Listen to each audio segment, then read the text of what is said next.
Welcome back to Gender Talks, the spectrum of knowledge in our mind.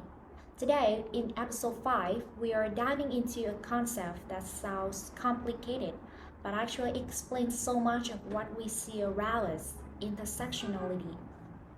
Yeah, hi everyone, I'm Na. This is one of those topics that once you understand it, you start noticing it everywhere. In the news, in pop culture, in the structures we live in, even in small everyday interactions. Exactly. And maybe the best place to start is to remind ourselves where the term comes from. Kimber Crashaw coined when she pointed out something obvious that but overlooked. People don't live a single issue lives. Gender doesn't exist alone, race doesn't exist alone, and class doesn't exist alone. They overlap, and the overlap changes everything. Right? She was look at how black women face discrimination that wasn't simply racism plus sexism, but something unique that couldn't be explained by either alone. And that really launched this whole way of thinking about identity that centers complexity rather than reducing people to one category. And honestly, when people talk about women's experiences, they are often imagining a very specific kind of women: urban, educated, part of the majority group, middle class, and that's not a reality for everyone. Not at all. Think about ethnic minority women living in remote areas. For example, if you only look at gender, you get part of the story. But once you add ethnicity, language barriers, geography, and also economic conditions, you start seeing how access to things like healthcare or education is shaped by a completely different set of constraints. Exactly. Even when policy claim to be for all women, they often assume conditions not everyone has, like speaking the dominant language, living near a clinic, or having familiarity with government system. So even well-intentioned programs can end up missing entire groups.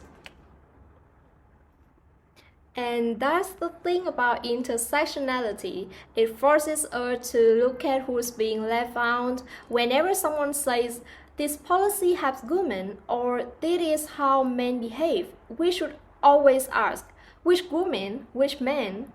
Absolutely, it's not only about disadvantages. This is where many people misunderstand intersectionality.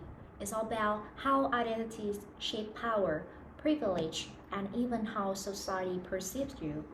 Yeah, and a perfect example is how masculinity is read in K-pop. Soft masculinity like makeup, expressive fashion, or emotional openness fits completely within Korean cultural norms. But when that image travels to Western contexts, suddenly people interpret it through racial and gender stereotypes. Yes, Korean male idols who wear makeup or dress is more of the style that often seen through a Western lens that ties masculine ideas to wideness and ruggedness. So what normal in Korean becomes feminine or unmanly outwears, not because of gender alone, but because gender intersects with race in global media. Which really shows that gender norms are not universal. They shift depending on cultural expectations and racialized perceptions. Intersectionality helps us understand why the same people can be read so differently in different contexts. You know what I find powerful about intersectionality is that it's not trying to simplify the world. It actually embraces the complexity. People are complex, lives are layered, and any framework that flattens that complexity is going to fail someone.